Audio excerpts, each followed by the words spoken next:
So like I was explaining to you before, this is where the shifter goes. That's the clutch pedal. Are you sure? What do you do with the shifter? You change gears with it. Really? Is there a lever that comes up here? Yeah, there is, and it has a knob on the top. We have Clayton Machine Works shifter levers, fortunately. Sam's Garage, presented by HEM Saw.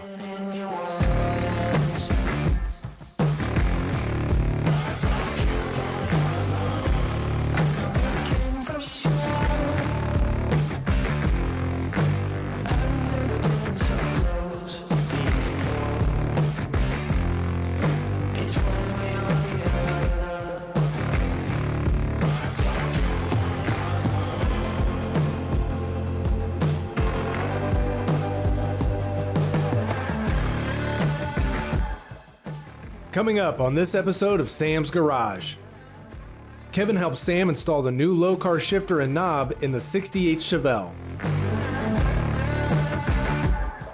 Sam and Doug continue the fabrication on the new frame for the '57 Thunderbird.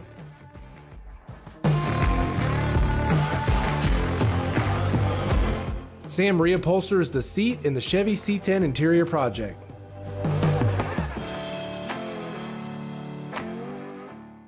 And then installs a new clutch and flywheel in a friend's '57 Chevy Bel Air.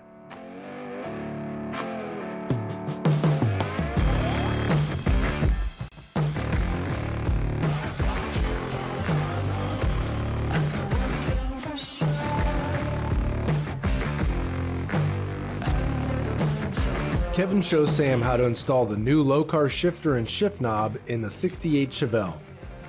The shifter kit takes the guesswork out of installing aftermarket transmissions in these types of cars by providing the ability to adjust the shifter for the perfect angle for any driving style.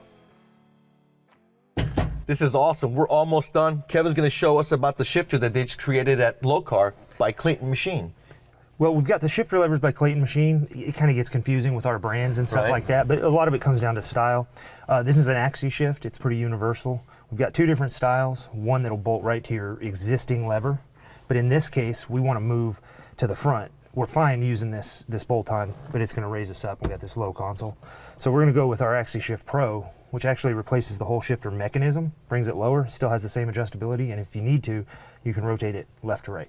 And this solves so many problems when putting aftermarket transmissions in these older cars because you never know where you're going to land as far as the shifter goes. Absolutely, and that's when we were on the bottom of this when we first started. I wasn't really concerned about it because I knew we had this in the bag. I mean, we can just do what we want, put it where we need.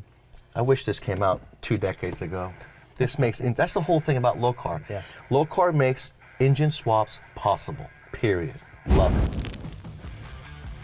Installing this thing couldn't be easier. You want to make sure that you've got clearance on the floor before you get too carried away. Just like when we were putting the shifter in, you may or may not have to trim depending on the height and how far your shifter's moving. I'm gonna go ahead and put this knob on so I can test clearances, make sure I'm happy with the length. And I'm also gonna set the angle, which is infinitely adjustable, 15 degrees, all the way around in any twist or tilt. And all of our knobs we sell, we have 4-speed, 5-speed, upper left reverse, lower right reverse, 6 speeds, off-white, white, black. So whatever suits your style. I can tilt this lever without shifting. I can start here, move here, tilt left, right, and twist. And in this case, this car factory would have been a little aggressive in this way. So I'll probably leave this right here. I'll tighten up my side screws to lock this down, and then I'll tighten in, we've got 4 lock screws just as a safety to keep everything from moving, and then we'll be set and it'll be as solid as if I bolted it straight to the Tremec transmission.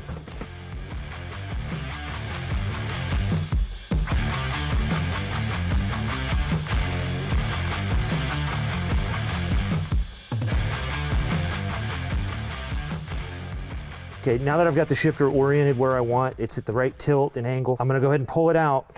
I've locked down my main screws, which clamp it so it's not gonna move. But just in case, we've added safety screws at the bottom to this small extension that hangs down. So whenever you're done adjusting, you can just run these small set screws in, and once they're in place, it cannot move. Even if the ball clamp comes loose, it's not gonna move. It's just a little added safety that we wanted to put in there because you never know when you guys are out banging gears and how rowdy you're gonna get. totally. That's a nice touch. Yeah. This thing's coming along so good. You know, we're almost done. Add a little bit more bling in here for Skip, and it's ready to roll. Yeah, I mean, we like to drive our cars, but we like to showcase and test our products. This is a perfect example, this axis shift, knowing exactly how it was going to fit in there. This center console being so narrow, you know, I couldn't go quite as far as I wanted to with the tilt, but it worked out because I was able to adjust it and make it fit. I like how everything matches. The stick matches the pedals. Everything's nice and thick. Billet. It's so Tim Allen, you know, it's so manly. Yeah. Awesome. Get the little grunt in there. Yep. So now what we're going to do is put on those, put on the hood, and drive it. I can't wait to drive it. Let's get out there and do it. Absolutely.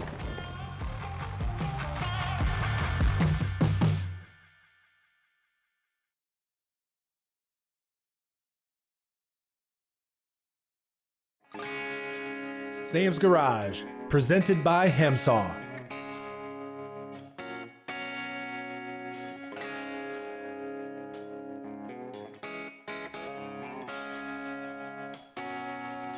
Sam and Doug keep making progress on the new frame for the 57 Thunderbird. They've bumped into a few snags during this project, but no problem will stand in their way. So the guys quickly come up with some new ideas and carry on. Just when Doug and I thought we had it all done, we realized, you know what, we got to remake the whole back half. But it's a good thing. We've got this table, we pushed this guy up underneath the body, and we found some mistakes, and we've realized we can't use the wider wheels. We're going to use the wider rear end, just like factory. Yeah, and the wonderful thing is that we have everything tacked up on the frame so we can make our adjustments. Everything comes out. Wasn't exactly the way we want it, but we run into these type of things, so we'll adjust our project just a little bit. And that spare tire did have to be cut out anyways. It just kind of looked funky back there, hanging down below right next to the fuel tank. So it's a good thing we cut that out. We'll just put you one of those pumps and cans in there like you see on all the new cars. Oh yeah. For when you get a flat tire. Yeah. But it's going to work out really good once it's all done. It should be fantastic. It's all about trial and error and powering through the project. That's what it's about. And to make sure that also, good thing here, we're able to tack it up and mock and check it. And that's what we did. Light tacks, guys. Don't make those big tacks. You have to go in there and grind it all away. Right. Yeah, and the light tacks, you can always bend them, move them around a little bit. Just like Ron said, make sure you guys tack it, look at it, check it. Don't put big welds because they're a real pain to try to get off.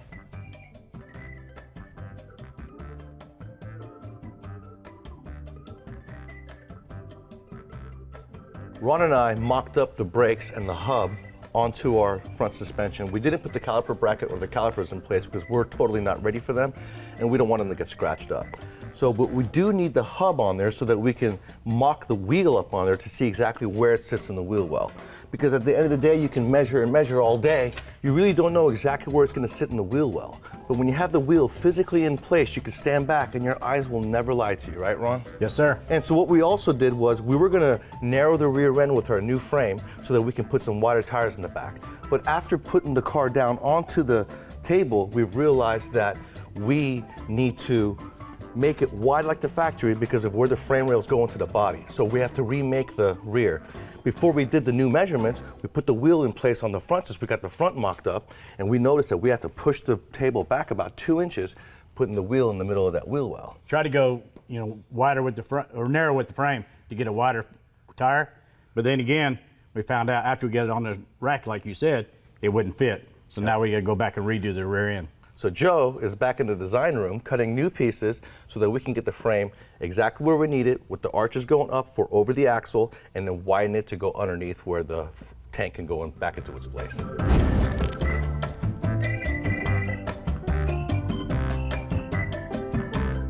Doug, doesn't that look good right there? It looks fantastic. We got a 13-inch rotor, slotted and cross-drilled, vented. We got a 4-piston caliper. With this combination, Justin said we can run an 18-inch wheel, and that's what he recommends on this Thunderbird, and I agree with him. Yeah, I do too, Sam. And the nice thing about having the disc, it's going to stop really well. With those old drums, they work pretty good, but nothing like a disc. Absolutely, especially when you got 4 pistons clamping onto them. Yeah, that's going to be really nice. Awful nice. Now that Joe and Ron got the rear frame rails in place, what can we do next? Well, after that, we're going to go ahead and hang the rear end onto it. The nice thing about it is with that 4-link suspension, it's going to really take the power. That Coyote puts out a little bit of horsepower, about 425 horsepower. We're going to make 500 with it when we're done with a little bit of tuning. And with the Moser reinforced axle, 9-inch, no problem. Put that power down with peace of mind. Yeah, and it's going to handle fantastic. Yep.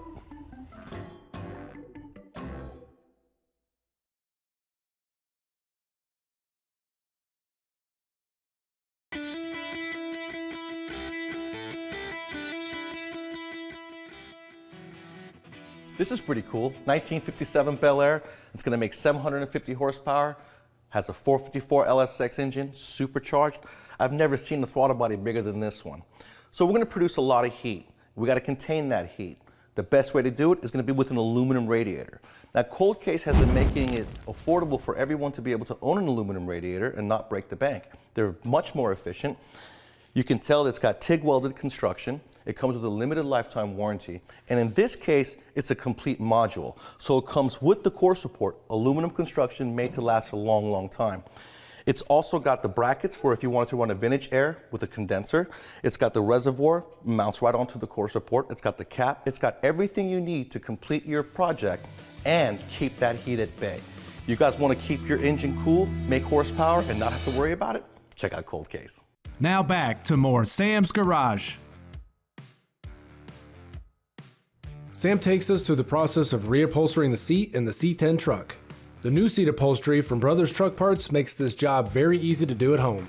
Brothers offers a wide variety of seat covers and colors for any interior upgrade project. Alrighty, we're going to be doing the fun part now. Reupholstering the seat. I've never done this before, but I've seen it done and I'm sure I can knock it out. I went to Brothers Truck Parts and I got an upper and lower complete seat cover with the hog ring kit. Comes with the pliers and all the hog rings you need to get the new cover on. Now the foam underneath the cover is perfectly fine. As you can see, the cover doesn't even have any tears in it, so the foam is intact, making it the perfect candidate for a reupholstery job. Then once this is done, the interior of that truck is going to look brand new again. All right, so the first thing we're going to do is remove our trim that's covering the hardware for the seat. Now this plastic trim piece is absolutely fine, looks original to the truck. I'm just going to scuff it up, prime and paint it, and reuse it. If you notice, 2 washers fell off, plastic Teflon washers. It's always a good idea to pay attention to what you're doing because I just noticed these 2 falling on the ground. I would not have known they were there had I not seen them fall. And they're going to go basically right here, protecting the cushions upholstery from the metal bracket. First thing I'm going to do is cut off all the hog rings that are holding the cover onto the cushion. So what I'm using is a pair of side cutters, and these hog rings are pretty thick. So if you go to cut off all the hog rings on this, you'll probably destroy a good set of side cutters. So what I'm doing is I'm gripping the hog ring, twisting it out. That way I'm not trying to cut the hog ring, dulling my tool. When you're doing this, be careful because, like I mentioned, my cushion's in good shape. So what I don't want to do is accidentally pull the cover off the cushion and take a piece of the foam out. I got my new cover from Brothers Truck Parts. That is very nice. I decided to give it a silver inlay, cloth, reminiscent of the late 80s, early 90s trucks, vinyl in the middle. Make sure that when you guys are installing your cover that you do it face up. You don't want to put it on backwards, that would stink. So the next thing you're going to do is on the bottom of the cushion where I cut the old hog rings off, you can see the remnants of it. There's going to be a wire that is at the very bottom of the foam. What you're going to do is you're going to take your hog ring, go through both pieces of fabric and grab onto that wire. Now the bottom seat cushion is a little bit different from the top. It's got a plastic retainer that's going to go in and hold the edge of the bottom of the cushion, and then you're going to hog ring the rest of it. Now don't forget, when I took off the tracks, there was a wire connecting the 2 tracks left and right together. That's going to go through a hog ring. So this middle one, leave it out until you put the tracks on.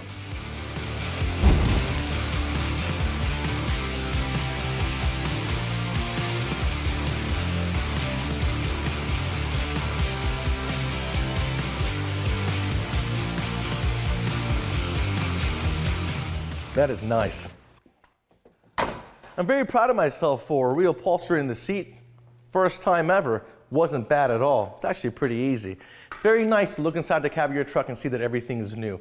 Those kick panels worked out great with the 6.5-inch speakers in them. There are a couple of trim pieces that we're waiting on supply chains. Greg's gonna have to take care of that himself. Should be pretty easy. And he's also gonna bolt down the seat because he's gotta take it back out and do a cage in it. Next, what we're gonna do is tackle this front end. It's nasty. We're gonna do a new billet grille, also from Brothers Truck Parts, bumpers, and the rear bumper. Don't forget those brackets. So if you guys want your truck to look as good as this truck, make sure to check out Brothers Truck Parts. They are your #1 source for 1947 to 87 Silverados and GMC trucks.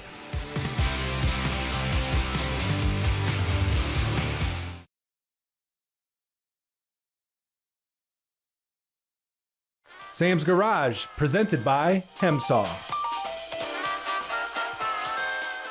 Sam has a friend's 57 Chevy Bel Air show up in the garage to get a new performance transmission and clutch installed. The Bel Air will be making over 1,000 horsepower, so it's important to keep the driver safe. The SFI approved bell housing will keep everything contained in the event of a failure. I got a good friend's car in the shop today, Torrey DeBlasi. He is a retired New York City firefighter. He was a first responder during 9/11, and he also worked in the same firehouse as his father, engine 225, ladder 107. Now, he's building himself a 57 Bel Air. This thing's gonna put down 1,000 horsepower due to having an LSX 454 Brodix heads, Holley EFI and fuel system, along with a Kong blower. That blower is gonna easily put it to 1,000 horsepower. So we need a good, reliable transmission to go behind that engine. I went to American Powertrain and got a complete TKX kit.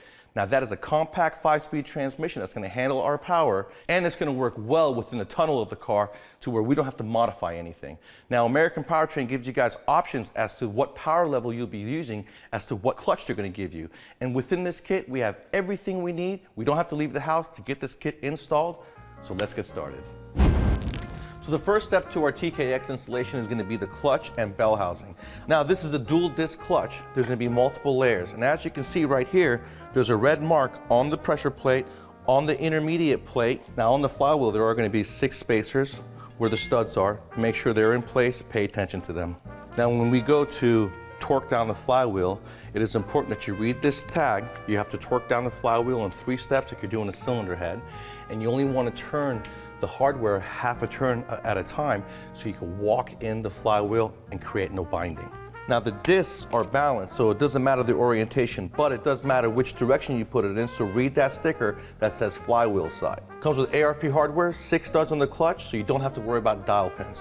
Make sure to read any tags or tickets that come into the kit because it's got information on it that's important and it's got torque specs on it, so don't throw these away until you're done. The kit does come with a clutch alignment tool. It is plastic, it'll work just fine. In a dual disc setup, I like to use a metal one because there's multiple layers to go through, so therefore it'll be more accurate. When I put the transmission in, it'll slide in easier. Don't forget to lube the splines. Don't forget, it's very important if you guys have any fingerprints on that surface to clean it all off. Treat it like you're doing a brake job. Now I'm ready to go back in with the clutch. Before I do, make sure that you guys don't forget the step of the pilot bearing. American Powertrain gives you 3 choices. One of them just a hair smaller than the other, so if you have a set of calipers, use them. If you don't, use your head. If it's too big, don't force it in there. If it's too small, you'll know right away. Now when it comes to the step where you tighten the pressure plate, make sure you do it in a star pattern, and then make sure that the alignment tool is perfectly in the middle so that it makes it much easier to put the transmission in when you're ready for that step. I went with an SFI approved bell housing because this is going to make 1,000 horsepower, so that way in case of a failure it'll be contained. It's very important to put on your spacer plate as well because it'll contain the clutch on the backside and the bottom. It is important that if you're running hooker headers like I am or any long tube headers that you do loosen them to get it out of the way so you can slip your bell housing in place. But before you put your throttle bearing in, do put your second hydraulic line on, then you're going to put it on the transmission. Make sure to lube the shaft because there is an O-ring that allows this thing to ride on there, so you don't want any binding. Lube the shaft, lube the splines, lube the end where it goes into the pilot bearing, but don't put too much lube on there because you don't want it to spread and contaminate the clutch disc.